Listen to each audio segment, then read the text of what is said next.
यदा यदा हि धर्मस्य ग्लानिर्भवति भारत अभ्युत्थानम् अधर्मस्य तदात्मानं सृजाम्यहम् परित्राणाय साधूनां विनाशाय च दुष्कृताम् धर्म संस्थापनार्थाय संभवामि युगे युगे। शुक्लांबरधरं विष्णुं शशिवर्णं चतुर्भुजं प्रसन्नवदनं ध्यायेत् सर्वविघ्नोपशान्तये नागजानन पद्मार्कं गजाननमहर्निशम् अनेकदन्तं भक्तानाम् एकदन्तम् उपास्महे। गुरुब्रह्मा गुरुर्विष्णु गुरुदेवो महेश्वरः गुरुः साक्षात् परब्रह्म तस्मै ಶ್ರೀ ಗುರವೇ ನಮಃ। ಸ್ಪಂದನ ಚಾನಲ್ನ ಸಮಸ್ತ ವೀಕ್ಷಕರಿಗೆ ಗಣೇಶ್ ಗುಂಡೇರ್ ಮಾಡುವ ನಮಸ್ಕಾರಗಳು. ಪ್ರಿಯ ವೀಕ್ಷಕರೇ, 32ನೇ ದಿನದ ಪಾರಾಯಣವನ್ನು ಪ್ರಾರಂಭ ಮಾಡೋಣ. ಇಲ್ಲಿವರೆಗೆ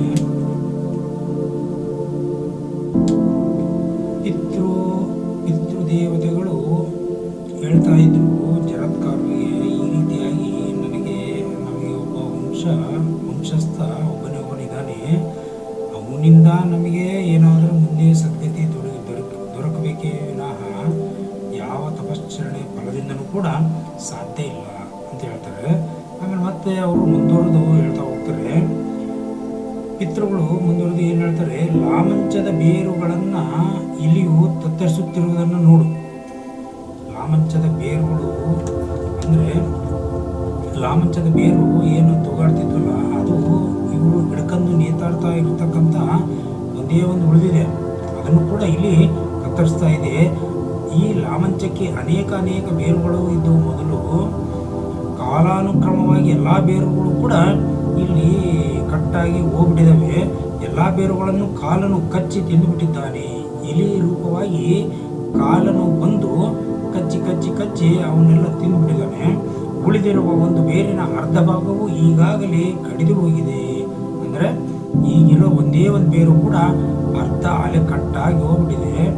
ಅಂದರೆ ಅರ್ಧ ಕಟ್ಟಾಗಿದೆ ಅಂತಂದರೆ ಜರತ್ಕಾರು ಮಹರ್ಷಿಗೆ ಈಗಾಗಲೇ ಅರ್ಧ ವಯಸ್ಸು ಮೀರ್ಬಿಟ್ಟಿದೆ. ಹಾಗಾಗಿ ಆ ಬೇರು ಅರ್ಧ ಆಗಿದೆ. ಈ ಬೇರಿನ ಸಹಾಯದಿಂದಾಗಿ ನಾವು ಇನ್ನೂ ಜೋತಾಡುತ್ತಾ ಇದ್ದೇವೆ. ಇಷ್ಟೊತ್ತಿಗೆ ನಾವು ನರಕದ ಕೂಪದಲ್ಲಿ ಬಿದ್ದು ಹೋಗಬೇಕಾಯಿತು ನಾವು. ಆದರೆ ಆ ಬೇರು ಇನ್ನೂ ಅರ್ಧ ಹಿಡ್ಕೊಂಡಿದೆಯಲ್ಲ, ಹಂಗಾಗಿ ನಾವಿನ್ನೂ ಇಲ್ಲೇ ನೇತಾಡ್ತಾ ಇದ್ದೀವಿ. ನೀನು ಕಾಣುತ್ತಿರುವಂತಹ ಬೇರನ್ನು ಕತ್ತರಿಸಲು ಯತ್ನಿಸುತ್ತಿರುವ ಇಲಿಯೇ ಮಹಾಕಾಲನಾಗಿದ್ದಾನೆ. ಆ ಏಕಮಾತ್ರ ತಂತುವೆ ಅಥವಾ ಬೇರೆ ಜರತ್ಕಾರವು ತಪೋನಿರತನಾದ ಮಂದಾತ್ಮನಾದ ಅವನೇ ನಮ್ಮ ಕುಲದೀಪಕನು. ನಮ್ಮ ಕುಲಕ್ಕೆ ವಂಶಕ್ಕೆ ಉದ್ಧಾರವನ್ನು ಮಾಡ್ತಕ್ಕಂಥ ಒಬ್ಬನೇ ಯಾರಪ್ಪ ಅಂದರೆ ಅವನೇ ಜರತ್ಕಾರು ಅಂತಕ್ಕಂಥವನು ಅಂತೇಳಿ ಜರತ್ಕಾರು ಹತ್ರನೇ ಇವರು ಹೇಳ್ತಿದ್ದಾರೆ. ಯಾರೋ ಪಿತೃ ದೇವತೆಗಳು ಬೇಕಂತಲೇ ಈ ರೀತಿಯಾಗಿ ಹೇಳ್ತಿದ್ದಾರೆ. ಅವನಿಗೆ ಗೊತ್ತಿಲ್ಲದಂಗೆ ಇವರು ನಟನೆ ಮಾಡ್ಕೊಂತ ಅವನಿಗೆ ಅರ್ಥ ಆಗಲಿ ಅನ್ನೋ ರೀತಿಯಾಗಿ ಹೇಳ್ತಿದ್ದಾರೆ ಇವರು. ಅವನನ್ನು ಮೂಷಕ ರೂಪನಾದ ಕಾಲನು ಕಚ್ಚಿ ಕತ್ತರಿಸುತ್ತಿದ್ದಾನೆ. ಮೂಷಕ ರೂಪವಾಗಿ ಇಲ್ಲಿ ಬೇರನ್ನು ಕತ್ತರಿಸ್ತಾ ಇದೆಯಲ್ಲ, ಅದು ಯಾರಪ್ಪ ಅಂತಂದರೆ ಸಾಕ್ಷಾತ್ ಆ ಕಾಲನೇ. ಅಂದರೆ ಅವನಿಗೂ ಕೂಡ ವಯಸ್ಸಾದಂಗೆ ನಮ್ಮ ಈ ಬೇರಿನ ಒಂದೇ ಒಂದು ಬೇರು ಏನಿದೆಯಲ್ಲ, ಅರ್ಧ ಈ ತುಂಡಾಗಿದೆ, ಇನ್ನರ್ಧ ಏನು ಹಿಡ್ಕೊಂಡಿದೆಯಲ್ಲ ಅದನ್ನು ಕೂಡ ನಿಧಾನಕ್ಕೆ ಕಡಿಮೆ ಆಗ್ತಾ ಹೋದಂತೆ ನಾವು ಅಂದರೆ ನರಕಕ್ಕೆ ಹೋಗೋದಕ್ಕೆ ಸಮೀಪಿಸ್ತಾ ಇದ್ದೀವಿ ಅಂತ ಅರ್ಥ. ಹಾಗಾಗಿ ಅವನ ತಪಶಕ್ತಿಯಿಂದ ನಮ್ಮ ಕಷ್ಟವನ್ನು ಪರಿಹರಿಸುವ ಸಾಧ್ಯತೆ ಏನೂ ಇಲ್ಲ. ಅವನೇನೇ ತಪಸ್ವಿಯಾಗಿದ್ರೂ ಕೂಡ ಆ ತಪಶಕ್ತಿಯಲ್ಲಿ ಯಾವ ಪ್ರಯೋಜನಕ್ಕೂ ಬರಲ್ಲ. ನಾವು ಈಗ ಇರುವ ಸ್ಥಿತಿಯನ್ನಾದರೂ ನೋಡುತ್ತಿರುವೆ ಅಲ್ವೇ, ಕಣ್ಣಾರೆ ನೋಡ್ತಾ ಇದೀಯ. ಬ್ರಾಹ್ಮಣೋತ್ತಮನೇ, ನಾವು ಅವಲಂಬಿಸಿರುವ ಲಾಮಂಚದ ಪೊದರಿನ ಕಡೆಯ ಬೇರು ಕಡಿದು ಹೋಗುವುದರಲ್ಲಿದೆ. ಇನ್ನೇನು ಬಿದ್ದು ಬಿಡುತ್ತದು, ಅದು ಕೂಡ ಕಟ್ಟಾಗಿ ಹೋಗ್ಬಿಡುತ್ತೆ. ನಮ್ಮ ಬುದ್ಧಿಯು ಪರಿಭ್ರಮಿಸುತ್ತಿದೆ. ನಿಮಗೆ ಅಲ್ಲೇ ಬುದ್ಧಿ ಓಡ್ತಾ ಇಲ್ಲ. ಹೆಂಗೆ ಅಂತಂದರೆ, ನಮ್ಮ ನಮ್ಮ ಬುದ್ಧಿಶಕ್ತಿನೂ ಕೂಡ ಕ್ಷೀಣಿಸ್ತಾ ಇದೆ. ದುಷ್ಕರ್ಮಿಗಳಂತೆ ನಾವೀಗ ಅಧಪತನವನ್ನು ಹೊಂದುತ್ತಿದ್ದೇವೆ. ನಾವೇನು ಪುಣ್ಯ ಕಾರ್ಯಗಳನ್ನು ಮಾಡಿದರೂ ಕೂಡ ನಾವು ದುಷ್ಟ ಕರ್ಮಗಳನ್ನು ಆಚರಿಸಿದವರು ಯಾವ ನರಕಕ್ಕೆ ಹೋಗ್ತಾರೋ ಆ ರೀತಿಯಾದ ನರಕಕ್ಕೆ ನಾವು ಹೋಗುವುದರಲ್ಲಿದ್ದೀವಿ, ಸಮೀಪಿಸ್ತಾ ಇದ್ದೀವಿ. ನಾವು ಸಬಾಂಧವರಾದ ನಾವು ನರಕದಲ್ಲಿ ಬಿದ್ದು ಹೋದ ನಂತರ ಅವನಿಗಾದರೂ ಇದೇ ಗತಿಯು ತಪ್ಪಿದ್ದಲ್ಲ. ಅವನು ನಮಗೇನ ಆಗಿರ್ಬೋದು ಬಿಡು, ನನಗೇನಾಗಲ್ಲ ಅಂತ ತಿಳಿದಿರ್ಬೋದು, ಆದರೆ ಈ ಗತಿ ಅವನಿಗೂ ಕೂಡ ತಪ್ಪಿದ್ದಲ್ಲ. ಅವಸಾನ ನಂತರದಲ್ಲಿ ಅವನು ಕೂಡ ನರಕದಲ್ಲೇ ಬೀಳಬೇಕಾಗುತ್ತದೆ. ಅವನು ಎಷ್ಟೇ ತಪಸ್ಸು ಮಾಡಿರಲಿ, ಎಷ್ಟೇ ವ್ರತ ಆಚರಣೆಗಳನ್ನು ಮಾಡಿರಲಿ, ಆದರೆ ನಮಗೆ ಬಂದಿರೋ ಗತಿ ಅವನಿಗೂ ಕೂಡ ಬರುತ್ತೆ. ತಪಸ್ಸು, ಯಜ್ಞ ಮತ್ತು ಪಾವನಗೊಳಿಸುವ ಇತರ ಪುಣ್ಯ ಕಾರ್ಯಗಳು ಇವು ಯಾವುವು ಸತ್ಸಂತಾನಕ್ಕೆ ಸಮನಾಗಿರುವುದಿಲ್ಲ.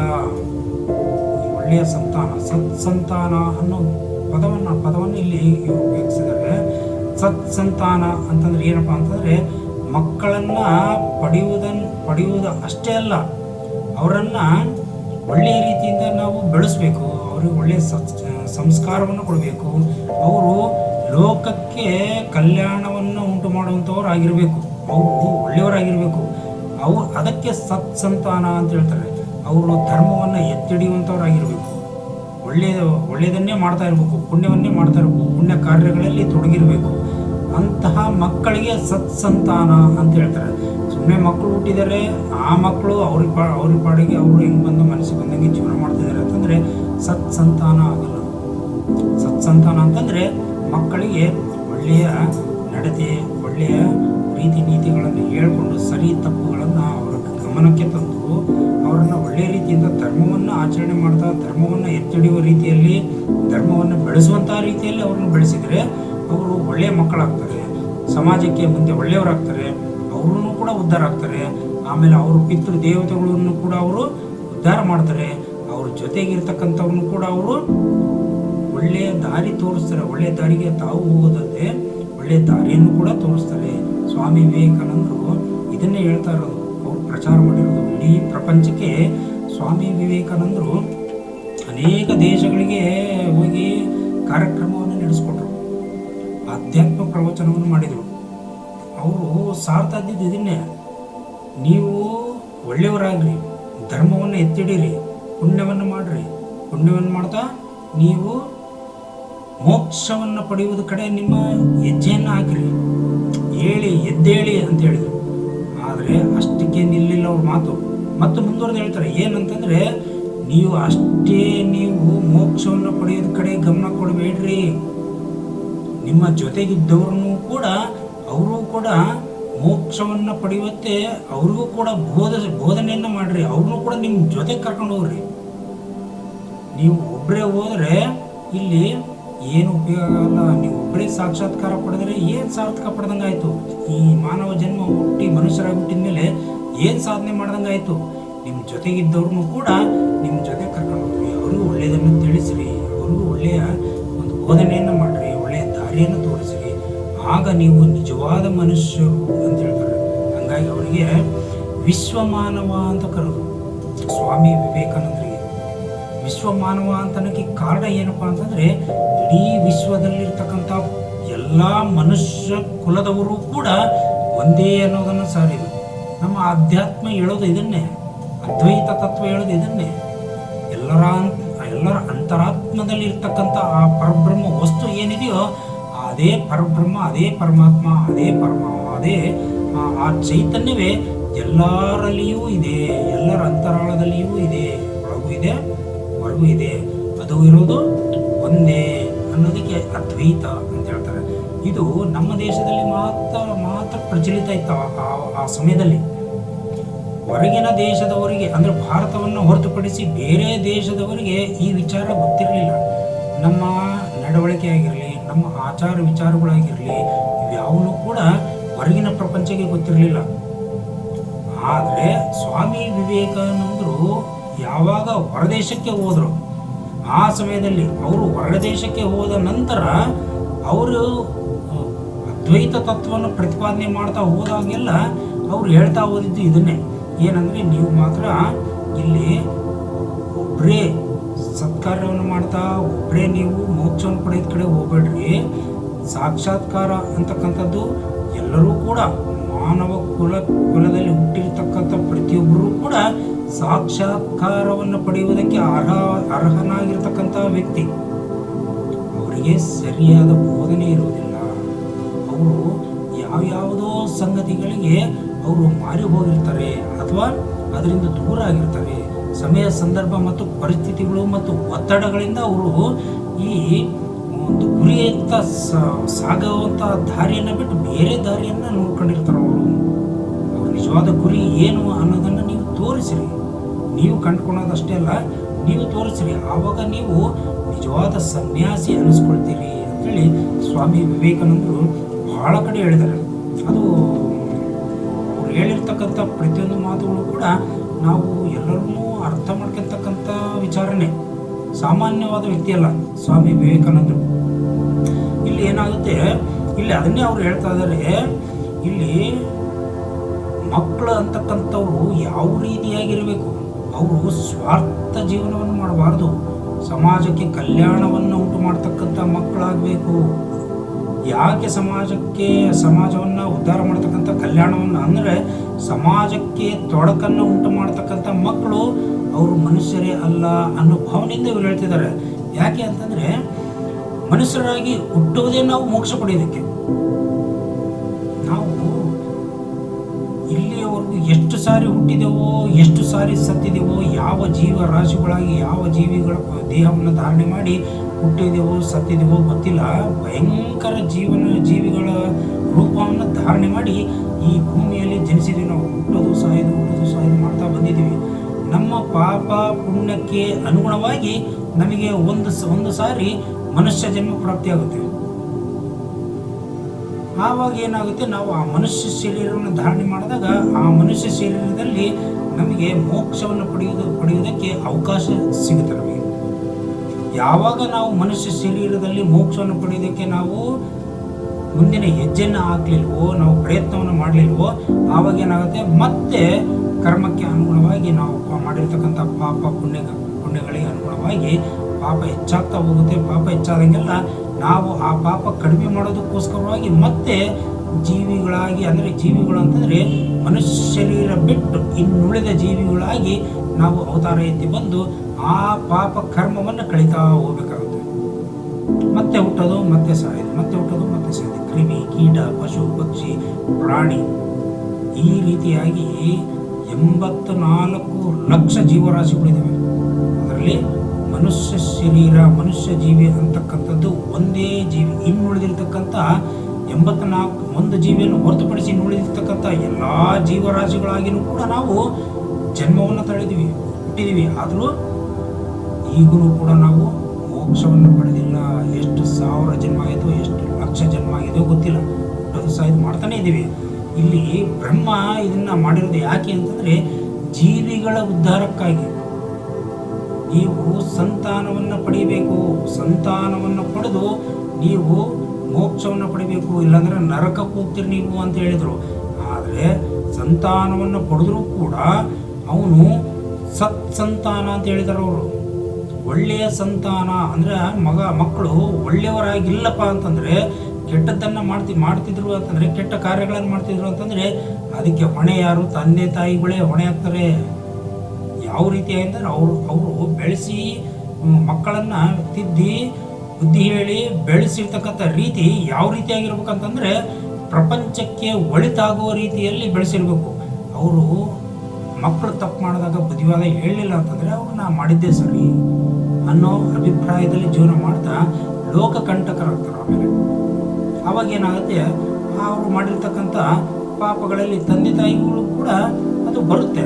ತಂದೆ ತಾಯಿಗಳು ಬುದ್ಧಿವಾದ ಹೇಳಿನೂ ಅವ್ರು ಮಾಡಿನೂ ಕೂಡ, ಅವ್ರು ಏನೇ ಹೇಳಿದ್ರು ಕೂಡ ಮಕ್ಕಳು ಒಳ್ಳೆ ದಾರಿ ಬರಲಿಲ್ಲಪ್ಪ ಅಂತಂದರೆ ಅದು ಬೇರೆ ವಿಚಾರ. ಏನಪ್ಪ ಹಿಂಗೆ ಹೇಳ್ತಿದಾರಲ್ಲ ಅಂತ ತಿಳ್ಕೊಬೇಡ್ರಿ. ಏನೇ ಆದ್ರೂ ಕರ್ಮ ಏನೇ ಇದ್ರೂ, ಅವ್ರ ಕರ್ಮ ಏನಿದ್ರು ಅದು ನಮ್ಮ ಕರ್ತವ್ಯ, ತಂದೆ ತಾಯಿಗಳ ಕರ್ತವ್ಯ. ನಾವು ಮಕ್ಕಳನ್ನು ಯಾವ ರೀತಿಯಾಗಿ ಬೆಳೆಸ್ಬೇಕು ಅನ್ನೋದು ಅದು ನಮ್ಮ ಕರ್ತವ್ಯ. ಅದೇ ರೀತಿಯಾಗಿ ನಾವು ಮಕ್ಕಳಿಗೆ ಬೋಧನೆ ಮಾಡಬೇಕು, ಒಳ್ಳೆಯದನ್ನೇ ಹೇಳಬೇಕು. ಕೆಟ್ಟದಕ್ಕೆ ಪ್ರಚೋದನೆ ಮಾಡಲೇಬಾರದು. ತಪ್ಪು ಮಾಡಿದ್ರೆ ನೀನು ತಪ್ಪು ಮಾಡಿದ್ಯಪ್ಪ, ನೀನು ಸರಿಯಾದ ದಾರಿಗೆ ಹೋಗ್ಬೇಕಂತೇಳಿ ಮಕ್ಕಳನ್ನು ತಿದ್ದಿ ಬುದ್ಧಿ ಹೇಳಿ ಅವರನ್ನು ಒಳ್ಳೆ ದಾರಿಗೆ ತರತಕ್ಕಂಥ ಕೆಲಸ ತಂದೆ ತಾಯಿಗಳ ಕರ್ತವ್ಯ ಆಗಿದೆ. ಈಗಿನ ಕಾಲದಲ್ಲಿ ತುಂಬ ಇದೆ. ಇದರಲ್ಲಿ ತಂದೆ ತಾಯಿಗಳು ಭಾಳ ಎಡುತ್ತಾ ಇದ್ದಾರೆ. ಅದ್ರ ಕಡೆ ನಾವು ಹೆಚ್ಚು ಗಮನವನ್ನು ಕೊಡಬೇಕಾಗಿದೆ. ಯಾಕೆ ಅಂತಂದರೆ ಈ ಪ್ರಪಂಚದಲ್ಲಿ ಅನ್ಯಾಯ ಅಕ್ರಮಗಳು ಅಂಥವೆಲ್ಲ ಭಯಂಕರ ಆಗ್ಬಿಟ್ಟಿದ್ದಾವೆ. ಧರ್ಮ ಅಂತಕ್ಕಂಥದ್ದು ಹುಡುಕೋ ಪರಿಸ್ಥಿತಿ ಬಂದಿದೆ. ಎಲ್ಲಪ್ಪ ಧರ್ಮ ಅನ್ನೋದು ಎಲ್ಲಿದೆಯಪ್ಪ ಅನ್ನೋದು ಅದು ಹುಡುಕಬೇಕು. ಆ ಥರ ಪರಿಸ್ಥಿತಿ ನಿರ್ಮಾಣ ಆಗಿದೆ ಈಗಾಗಲೇ. ಹಾಗಾಗಿ ಎಲ್ಲ ತಂದೆ ತಾಯಿಗಳು ಎಚ್ಚೆತ್ಕೋಬೇಕು. ಮಕ್ಕಳಿಗೆ ಬುದ್ಧಿವಾದ ಹೇಳಬೇಕು, ಒಳ್ಳೆ ಶಿಕ್ಷಣ ಕೊಡಿಸ್ರಿ, ಮಕ್ಕಳನ್ನು ಬುದ್ಧಿವಂತರನ್ನಾಗಿ ಮಾಡಿ, 4 ಜನಕ್ಕೆ ಒಳ್ಳೆಯರಾಗೋ ರೀತಿಯಾಗಿ 4 ಜನಕ್ಕೆ ಒಳ್ಳೇದು ಮಾಡೋ ರೀತಿಯಲ್ಲಿ ಮಕ್ಕಳನ್ನು ಬೆಳೆಸ್ರಿ. ಮಕ್ಕಳನ್ನು ಒಳ್ಳೆ ಸಂಸ್ಕಾರವಂತರನ್ನಾಗಿ ನೀವು ಮಾಡಿದ್ರಪ್ಪ ಅಂತಂದರೆ ನಿಮಗೆ ಮೋಕ್ಷ ಕಟ್ಟಿಟ್ಟ ಬುದ್ಧಿ. ಅದನ್ನೇ ಹೇಳ್ತಿದ್ದಾರೆ ಸತ್ಸಂತಾನ ಅಂತ ಹೇಳಿದ್ರು ಅವರು. ಹಾಗಾಗಿ ನಾವೆಂಥ ಯಜ್ಞ ಯಾಗಾದಿಗಳನ್ನು ಮಾಡಿದರೂ ಕೂಡ, ಎಂಥ ಕಠೋರ ವ್ರತ ನಿಷ್ಠೆಗಳನ್ನು ಮಾಡಿದರೂ ಕೂಡ ಮಕ್ಕಳನ್ನು ಪಡೆಯದೇ ಇರುವುದು ಅಂದರೆ ಸತ್ಸಂತಾನದಿಂದ ಕೂಡಿರ್ತಕ್ಕಂಥ ಮಕ್ಕಳನ್ನು ಪಡೆದೇ ಇದ್ದರೆ ನಮಗೆ ಆ ಯಾವ ತಪಸ್ಸಿನ ಶಕ್ತಿ ಫಲನೂ ಕೂಡ ನಮಗೆ ಉಪಯೋಗಕ್ಕೆ ಬರಲ್ಲ, ಪ್ರಯೋಜನಕ್ಕೆ ಬರಲ್ಲ ಅನ್ನೋ ಮಾತನ್ನು ಇಲ್ಲಿ ಹೇಳ್ತಿದ್ದಾರೆ. ಆದರೆ ಪ್ರತಿಯೊಬ್ಬರು ತಿಳ್ಕೊಬೇಕಾಗಿರೋದು ಏನಪ್ಪ ಅಂತಂದರೆ, ಕೆಲವ್ರು ಮಕ್ಕಳಾಗಲಿಲ್ಲ ಅನ್ನೋ ಒಂದು ಕೊರತೆ ಇರುತ್ತೆ. ನಮಗೆ ಹಂಗಾಯಿತು ಹಿಂಗಾಯಿತು ಅಂತೇಳಿ ಅದೆಲ್ಲ ಮನಸ್ಸಿನಲ್ಲಿ ಅಂದ್ಕೊಳೋದು ಬಿಟ್ಟು ಒಳ್ಳೆ ರೀತಿಯಿಂದ ಜೀವನ ಮಾಡಿದರೆ ಸಾಕು, ಬಂದೇ ಬರುತ್ತೆ. ಈ ಕಲಿಯುಗದಲ್ಲಿ ಅದಕ್ಕೆಲ್ಲ ಅವಕಾಶಗಳಿದೆ. ನೆಕ್ಸ್ಟ್ ಭಗವದ್ಗೀತೆ ಅಂತ ದೊಡ್ಡ ದೊಡ್ಡ ಪುರಾಣ ಕಥೆಗಳಲ್ಲಿ ಇದರಲ್ಲೇ ಬರುತ್ತೆ ಭಗವದ್ಗೀತೆ. ಮುಂದೆ ಅದು ಇಂಥ ವಿಚಾರವಾಗಿ ಯಾವ ರೀತಿಯಾಗಿ ಜೀವನ ಮಾಡ್ಬೇಕಂತೆಲ್ಲ ಹೇಳಿದ್ದಾರೆ. ನಾವು ಯಾವುದನ್ನು ಯಾವ ರೀತಿಯಾಗಿ ಸ್ವೀಕಾರ ಮಾಡಬೇಕು, ಏನು ಸ್ವೀಕಾರ ಮಾಡಬೇಕು, ಏನು ಸ್ವೀಕಾರ ಮಾಡಬಾರ್ದು ಅಂತಂದು ಕೂಡ ಹೇಳಿದ್ದಾರೆ. ಹಾಗೆ ಇಲ್ಲಿ ಏನು ಹೇಳ್ತಿದ್ದಾರೆ ಅವರು, ಸತ್ಸಂತಾನದಿಂದ ಕೂಡಿರೋ ಸಂತಾನಕ್ಕೆ ಯಾವ ಪುಣ್ಯ ಕಾರ್ಯಗಳು ಕೂಡ ಸಮಾನವಲ್ಲ ಅಂತ ಹೇಳಿದರು. ಆಮೇಲೆ ಮತ್ತೆ ಹೇಳ್ತಿದ್ದಾರೆ ಅವರು, ತಾಪಸೋತ್ತಮನೇ, ನೀನೇನಾದರೂ ಜರತ್ಕಾರವನ್ನು ಕಂಡ ಪಕ್ಷದಲ್ಲಿ ಈ ಎಲ್ಲ ವಿಷಯಗಳನ್ನು ಅವನಿಗೆ ತಪ್ಪದೇ ಹೇಳಬೇಕು. ನೀನೀಗ ಕಾಣುತ್ತಿರುವ ಈ ದುರವಸ್ಥೆಯನ್ನು ಅವನಿಗೆ ಯಥಾವತ್ತಾಗಿ ಬಣ್ಣಿಸಿ ಹೇಳು. ನೀನು ಎದ್ದಿದ್ದಂಗೆ ಹೇಳ್ಬೇಕು, ಇನ್ನು ಬಣ್ಣಿಸಿ ಹೇಳ್ಬೇಕು, ನೀನು ವಿವರಿಸಿ ಹೇಳ್ಬೇಕು. ಅವನು ನಿನ್ನ ಮಾತನ್ನು ಕೇಳಿದೊಡನೆಯೇ ಮದುವೆಯಾಗಲು ಸಂತಾನವನ್ನು ಪಡೆಯುವ ರೀತಿಯಲ್ಲಿ ನೀನು ಅವನನ್ನು, ಮನಸ್ಸು ಬದಲಾಗುವ ರೀತಿಯಲ್ಲಿ ನೀನು ಅವನಿಗೆ ಹೇಳಬೇಕು. ಆದರೆ ಬ್ರಾಹ್ಮಣೋತ್ತಮನೇ, ಮತ್ತೊಂದು ಪ್ರಶ್ನೆಯನ್ನು ಕೇಳಬೇಕೆಂದಿದ್ದೇವೆ. ಅನಾಥರಾದ ನಮಗೆ ನಾಥನಂತೆಯೂ ಬಂಧುಗಳ ಹಿತಕ್ಕಾಗಿಯೂ ಮತ್ತು ನಮ್ಮ ಕುಲದ ಹಿತಕ್ಕಾಗಿಯೂ ಚಿಂತಿಸುತ್ತಾ ನಮ್ಮನ್ನು ಇಷ್ಟು ಆಧಾರದಿಂದ ಪ್ರಶ್ನೆ ಮಾಡ್ತಾ ಇದೆಯಲ್ಲ ನೀನು. ನಮ್ಮನ್ನು ಒಳ್ಳೆಯ ಮಾತುಗಳಿಂದ ಸಂತೈಸ್ತಾ ಇರತಕ್ಕಂಥ ನೀನು ಯಾರು ಅಂತೇಳಿ ನಮಗೆ ಗೊತ್ತಾಗಲಿಲ್ಲಲ್ಲ. ನೀನು ಯಾರು ಅನ್ನೋದನ್ನು ನಮಗೆ ತಿಳಿಸು ಅಂತೇಳಿ ಕೇಳ್ತಾರೆ ಪಿತೃ ದೇವತೆಗಳು. ಆಗ ಪಿತೃದೇವತೆಗಳ ಮಾತನ್ನು ಕೇಳಿ ಜರತ್ಕಾರುಗೆ ಬಹಳ ದುಃಖ ಆವರಿಸ್ಬಿಡುತ್ತೆ. ದುಃಖ ಆವರಿಸಿ ಮಾತು ಹೊರಬರಲಿದ್ದಂಗಾಗಿ ಗದ್ಗದಿತ ದನಿದಿಂದ ಅವನು ಪಿತೃದೇವತೆಗಳಿಗೆ ಹೇಳ್ತಾ ಇದ್ದಾನೆ, ಪಿತೃದೇವತೆಗಳೇ, ನೀವುಗಳೇ ನನ್ನ ಪಿತಾಮಹರು ಪ್ರಾಪಿತಾಮಹರಾಗಿದ್ದೀರಿ. ಗದ್ಗದಿತ ಧ್ವನಿ ಏನಂದ್ರೆ, ದುಃಖ ಆದಾಗ ನಮ್ಮ ಧ್ವನಿಯಲ್ಲಿ ಏರುಪೇರು ಉಂಟಾಗುತ್ತೆ, ಅಂದರೆ ಸ್ಪಷ್ಟವಾಗಿ ಬರೋದಿಲ್ಲ. ಅದಕ್ಕೆ ಗದ್ಗದಿತ ಧ್ವನಿ ಅಂತ ಹೇಳ್ತಾರೆ. ಆ ರೀತಿಯಾಗಿ ದುಃಖ ಆವರಿಸಿ ಗದ್ಗದಿತ ಧ್ವನಿಯಿಂದ, ನಾನೇ ಕಣ್ರಿ, ನಾನೇ ಜರತ್ಕಾರು ಮಹರ್ಷಿ ಅಂತ ನೀವೇನು ಹೇಳಿದ್ರ, ಅವನು ನಾನೇ ಪಿತಾಮಹ ಪ್ರಾಪಿತಾಮಹರು. ನೀವು ನನ್ನ ಪಿತಾಮಹ ಪ್ರಾಪಿತಾಮಹರಾಗಿದ್ದೀರಿ. ನಿಮಗೆ ಪ್ರಿಯವಾಗುವ ಯಾವ ಕಾರ್ಯವನ್ನಾದರೂ ಹೇಳಿರಿ, ಮಾಡಲು ಸಿದ್ಧನಾಗಿದ್ದೇನೆ. ಪಾಪ ಭೂಯಿಷ್ಠನಾದ ನಿಮ್ಮ ಮಗನಾದ ಆ ಜರತ್ಕಾರುವೇ ನಾನು ಬೇರೆ ಯಾರೂ ಅಲ್ಲ, ಅದೇ ಜಗತ್ಕಾರು. ನಿಮ್ಮ ವಿಷಯದಲ್ಲಿ ದುಷ್ಕಾರ್ಯವನ್ನೆಸಗಿರುವ ದುರಾತ್ಮನಾದ ನನಗೆ ಯಾವ ಶಿಕ್ಷೆಯನ್ನು ಬೇಕಾದರೂ ನೀಡಿರಿ. ನಾನು ತಪ್ಪು ಮಾಡಿಬಿಟ್ಟೆ, ಈ ವಿಚಾರ ಎಲ್ಲ ನನಗೆ ಗೊತ್ತಿರಲಿಲ್ಲ.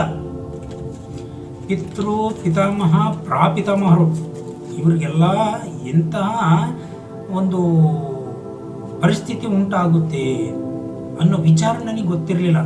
ಹಾಗಾಗಿ ನೀವು ಏನು ಬೇಕಾದರೂ ಶಿಕ್ಷೆ ಕೊಡ್ರಿ, ನಾನು ಅನುಭವಿಸೋಕೆ ಸಿದ್ಧನಾಗಿದ್ದೀನಿ ಅಂತ ಕೇಳಿದಾಗ ಪಿತೃ ದೇವತೆಗಳು ಹೇಳ್ತಿದ್ದಾರೆ, ಮಗು, ಕೇವಲ ಅದೃಷ್ಟದಿಂದ ನೀನು ನಮ್ಮ ದುಸ್ಥಿತಿಯನ್ನು ಕಾಣಲು ಇಲ್ಲಿಗೆ ಆಗಮಿಸಿರ್ತೀಯ.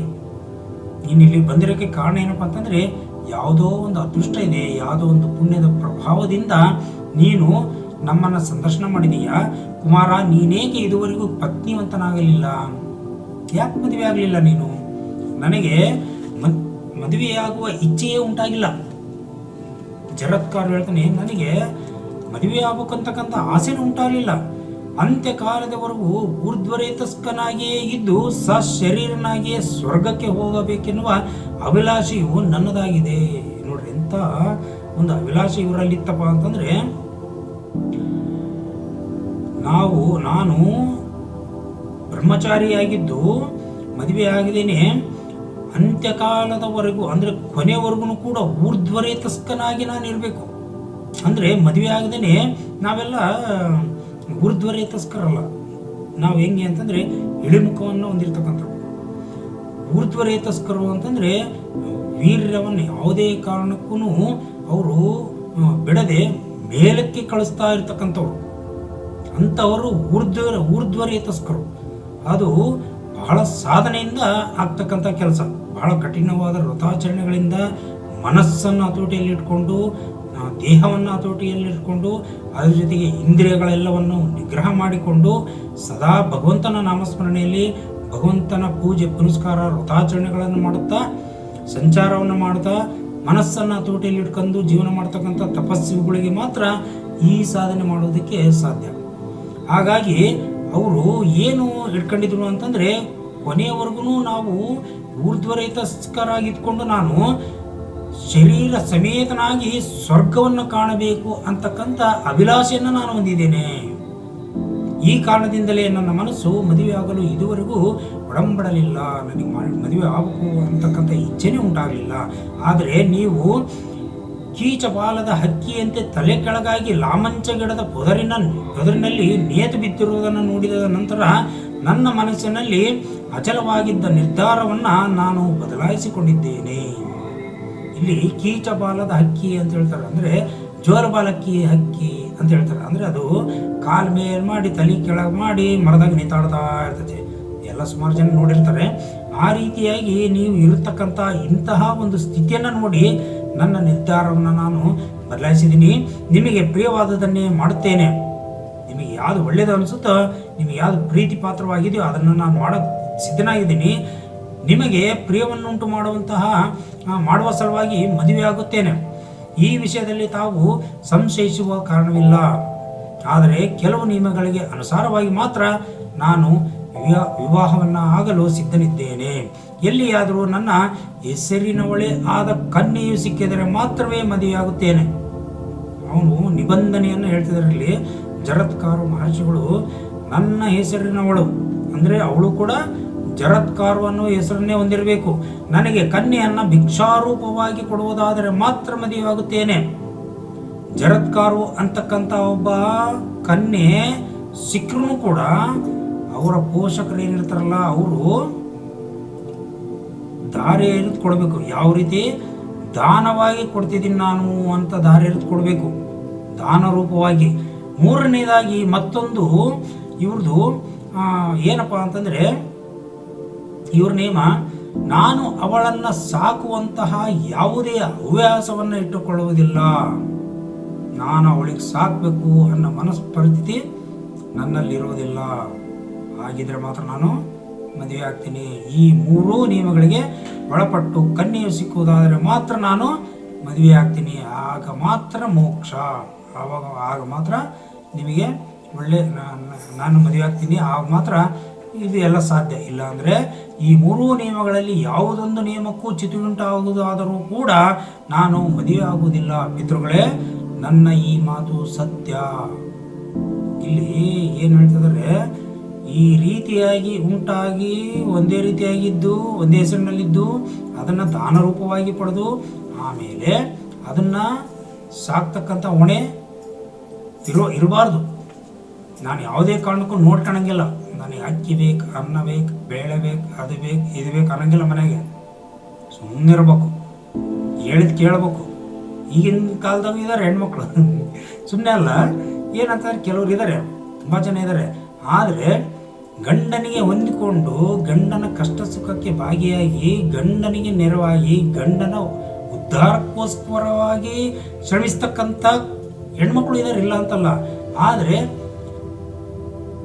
ಏನಾಗುತ್ತೆ, ಇಲ್ಲಿ ಯಾಕರ ಮನೆಗೆ ಬನ್ನಪ್ಪ ಅನ್ನೋ ಪರಿಸ್ಥಿತಿ ಉಂಟು ಮಾಡ್ತಕ್ಕಂಥ ಹೆಣ್ಮಕ್ಳು ಕೂಡ ಇರ್ತಾರೆ, ಗೃಹಿಣಿಯರು ಇರ್ತಾರೆ. ಹಾಗೆ ಕೆಲವ್ರ ಮನೆಯಲ್ಲಿ ಒಬ್ಬೊಬ್ಬರ ಮನೆಯಲ್ಲಿ ಒಂದೊಂದು ಪರಿಸ್ಥಿತಿ ಇರುತ್ತೆ. ಆದರೆ ಇಲ್ಲಿ ಏನು ಹೇಳ್ತಿದ್ದಾರೆ, ಇಲ್ಲಿ ಜರತ್ಕಾರು ಮಹರ್ಷಿಗಳು, ನಾನು ಉದಾಹರಣೆ ಹೇಳಿದ್ದು ಇದನ್ನು ಬೇರೆ ತಪ್ಪ ಅಪಾರ್ಥ ಮಾಡ್ಕೋಬೇಡ್ರಿ.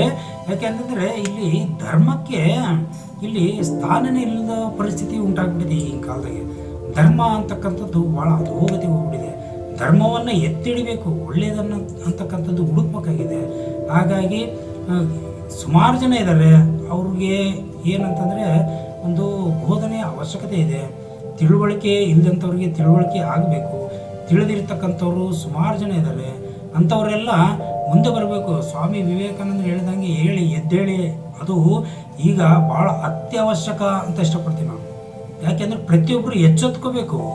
ತಿಳಿದಂಥವ್ರು ತಮಗೆ ಗೊತ್ತಿರ್ತಕ್ಕಂಥ ವಿದ್ಯೆನ, ಅದು ಎಷ್ಟೇ ಆಗಿರಲಿ, ಸ್ವಲ್ಪನೇ ಆಗಿರಲಿ, ಅದನ್ನು ಪ್ರಪಂಚಕ್ಕೆ ದಾರಿ ಎರೆದು ಕೊಡಬೇಕು.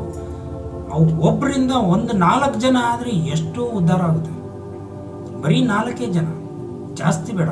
ಹೀಗೆ ಅವರು ಧರ್ಮವನ್ನು ಕಾಪಾಡುವತ್ತ ಇಲ್ಲಿ ಮುನ್ನುಗ್ತಾ ಹೋಗ್ಬೇಕು. ಆಗಿದ್ದರೆ ಮಾತ್ರ ನಾವು ಮನುಷ್ಯ ಜನ್ಮವನ್ನು ಪಡೆದು ಸಾರ್ಥಕತೆ ನಮಗೆ ಇಲ್ಲಿ ಉಂಟಾಗುತ್ತೆ. ಇಲ್ಲಾಂದರೆ ಮನುಷ್ಯರಾಗಿ ಹುಟ್ಟಿನೂ ಕೂಡ ಉಪಯೋಗ ಇಲ್ಲ.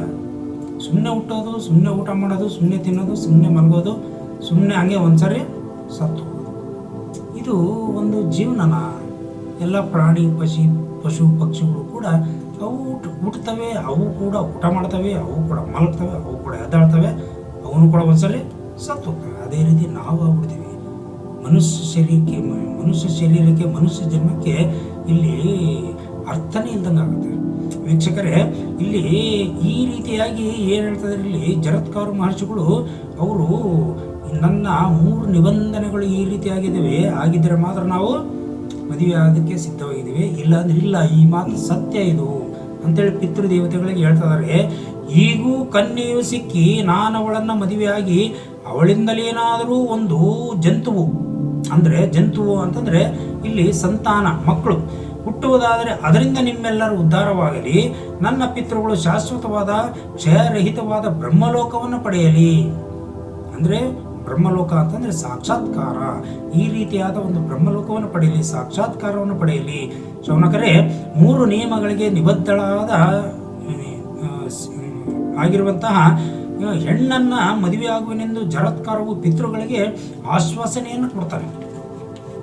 ನಾನು ಈ ರೀತಿ 3 ನಿಬಂಧನೆಗಳು ಒಳಪಟ್ಟಂಥ ಕನ್ಯೆ ಏನಾದ್ರು ಸಿಕ್ಕರೆ ನಾನು ಮದುವೆ ಆಗ್ತೀನಿ ಅಂತೇಳಿ ಒಂದು ಆಶ್ವಾಸನೆಯನ್ನು ಕೊಟ್ಟು ಪುನಃ ವಿಶ್ವ ಪರ್ಯಟನೆ ಮಾಡಲು ಪ್ರಾರಂಭವನ್ನು ಮಾಡ್ತಾನೆ.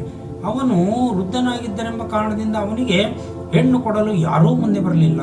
ಹೆಣ್ಣು ಕೊಡೋದಕ್ಕೆ ಯಾರೂ ಮುಂದೆ ಬರಲೇ ಇಲ್ಲ. ಆಸ್ತಿವಂತರಾಗಿರ್ಬೇಕು, ಬುದ್ಧಿವಂತರಾಗಿರ್ಬೇಕು, ಧರ್ಮಸ್ಥರಾಗಿರ್ಬೇಕು, ಹಾಗೆ ಹೀಗೆ ಏನೇನೋ ಇರ್ತವೆ. ಅವಾಗೂ ಇತ್ತು, ಆದರೆ ಈಗಿನ ಕಾಲದಷ್ಟು ಇಲ್ಲ. ಅವಾಗಿತ್ತು, ಇಲ್ಲ ಅಂತಲ್ಲ, ಆದರೆ ಧರ್ಮದಿಂದ ಇತ್ತು, ಧರ್ಮದಿಂದ ಕೂಡಿದ್ರು, ಧರ್ಮ ಅಂತಕ್ಕಂಥದ್ದು ಹೆಚ್ಚಾಗಿತ್ತು. ಆದರೆ ವಯಸ್ಸಾಗಿತ್ತು, ಸನ್ಯಾಸಿಯಾಗಿದ್ದಂಥವ್ರು ಇವರು ಋಷಿಮುನಿಗಳು. ಹಾಗಾಗಿ ಇವರಿಗೆ ಮದುವೆ ಆಗ್ಬೇಕಪ್ಪ ಅಂತಂದ್ರೆ ಕನ್ಯೆಯನ್ನು ಯಾರು ಕೊಡೋಕ್ಕೆ ಇಷ್ಟಪಡಲ್ಲ. ನನ್ನ ಮಗಳನ್ನ ಕರ್ಕೊಂಡೋಗಿ ಆ ಸ್ವಾಮಿಗೆ ಕೊಟ್ಟು ಎಲ್ಲಿ ಕಾಡನ್ಯಾಗ ಅಲ್ದಾಡಕ್ಕೆ ಬಿಡ್ಲಪ್ಪ ನನ್ನ ಮಗಳನ್ನ ಅಂತ ಆಲೋಚನೆ ಮಾಡೋರು. ತಪ್ಪೇನಿಲ್ಲ, ಮಕ್ಕಳ ಸುಖವನ್ನು ಬಯಸ್ತಕ್ಕಂಥವ್ರು, ಮಕ್ಕಳು ಒಳ್ಳೆಯದನ್ನು ಬಯಸ್ತಕ್ಕಂಥವ್ರು ತಂದೆ ತಾಯಿಗಳು ತಪ್ಪೇನಿಲ್ಲ, ಇಲ್ಲ ಅಂತಲ್ಲ. ಆದರೆ ಇಲ್ಲಿ ಪರಿಸ್ಥಿತಿ ಹೆಂಗಿತ್ತಪ್ಪ ಅಂತಂದರೆ ಮದುವೆ ಆಗಲೇಬೇಕು. ಜರತ್ಕಾರು ಮಹರ್ಷಿಗಳು ಮದುವೆ ಆಗಲೇಬೇಕು. ಆದರೆ ಅವ್ರ ನಿಬಂಧನೆಗೆ ಸಿಗ್ತಕ್ಕಂಥ ಕನ್ಯೆ ಸಿಗ್ಬೇಕಲ್ಲ. ಇಲ್ಲೇನಾಯಿತು, ಅವರು ಹಾಗೆ ಹೋಗ್ತಾ ಅಲ್ದಾಡ್ತಾ ಕಾಡಿನಲ್ಲಿ ಅಲ್ದಾಡ್ತಾ ಹೋಗ್ತಾರೆ, ಎಲ್ಲ ನಾಡಿನಲ್ಲಿ ಹೋಗ್ತಾರೆ, ಗ್ರಾಮದಲ್ಲಿ ಹೋಗ್ತಾರೆ. ಎಲ್ಲಿ ಹೋದ್ರೂ ಕೂಡ ಅವ್ರಿಗೆ ಬೇಕಾಗಿರ್ತಕ್ಕಂಥ ಕನ್ಯೆ ಸಿಗೋದೇ ಇಲ್ಲ. ಆಮೇಲೆ ಏನಾಯಿತು, ಜರತ್ಕಾರು ಬಹಳ ದುಃಖ ತಪ್ತರಾದರು. ಅರಣ್ಯಕ್ಕೆ ಹೋಗಿ ಗಟ್ಟಿಯಾಗಿ ಕೂಗ್ತಾ ಇದ್ದಾರೆ. ಕಾಡಿಗೆ ಹೋಗ್ತಾರೆ, ಅರಣ್ಯಕ್ಕೆ ಹೋಗ್ತಾರೆ, ದಟ್ಟ ಕಾಡಿಗೆ ಹೋಗ್ತಾರೆ. ಅಲ್ಲಿ ಕೂಗ್ತಾರೆ, ಯಾವ ಗ್ರಾಮಕ್ಕೆ ಹೋದ್ರು, ಯಾವ ನಗರಕ್ಕೆ ಹೋದ್ರು ನನಗೆ ಬೇಕಾಗಿರ್ತಕ್ಕಂಥ ಒದಗಿ ಬರ್ತಕ್ಕಂಥ ಕನ್ಯೆ ಸಿಗ್ತಾ ಇಲ್ಲಲ್ಲ.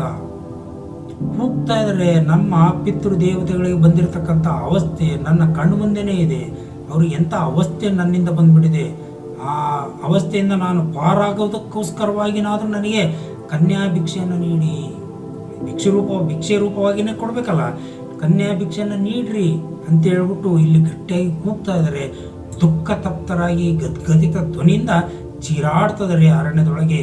ಭೋ, ನಾನು ಕನ್ಯಾ ಭಿಕ್ಷೆಯನ್ನು ಬಿಡುತ್ತಿದ್ದೇನೆ ಎಂಬುದಾಗಿ ಮೂರು ಬಾರಿ ಗಟ್ಟಿಯಾಗಿ ಕೂಗಿಕೊಂಡರು. ಅರಣ್ಯದಲ್ಲಿದ್ದ ಸ್ಥಾವರ ಜಂಗಮಗಳನ್ನು ಕುರಿತು ಹೇಳಿದರು. ಎಲ್ಲ ಪ್ರಾಣಿಗಳಿಗೆ, ಪಕ್ಷಿಗಳಿಗೆ, ಮೃಗಗಳಿಗೆ, ಎಲ್ಲ ಸ್ಥಾವರಗಳು, ಗಿಡ ಮರಗಳು, ಬಳ್ಳಿ ಎಲ್ಲವಕ್ಕೂ ಕೇಳೋ ಥರ 3 ಸಾರಿ ಕೂಗ್ತಾರೆ. ಭೋ, ನನಗೆ ಕನ್ಯಾ ಭಿಕ್ಷೆಯನ್ನು ನೀಡಿ ಅಂತೇಳಿ ಚೀರ್ತದಾರೆ. ಆಮೇಲೆ ಮುಂದೆ ಏನಾಗುತ್ತೆ ಅನ್ನೋದನ್ನು ಮತ್ತೆ ಮುಂದಿನ ಭಾಗದಲ್ಲಿ ನೋಡೋಣ. ಜೈ ಮಂಗಲಂ, ಜೈ ನಮಃ ಪಾರ್ವತಿ ಪರಮೇಶ್ವರ ಮಹಾದೇವ.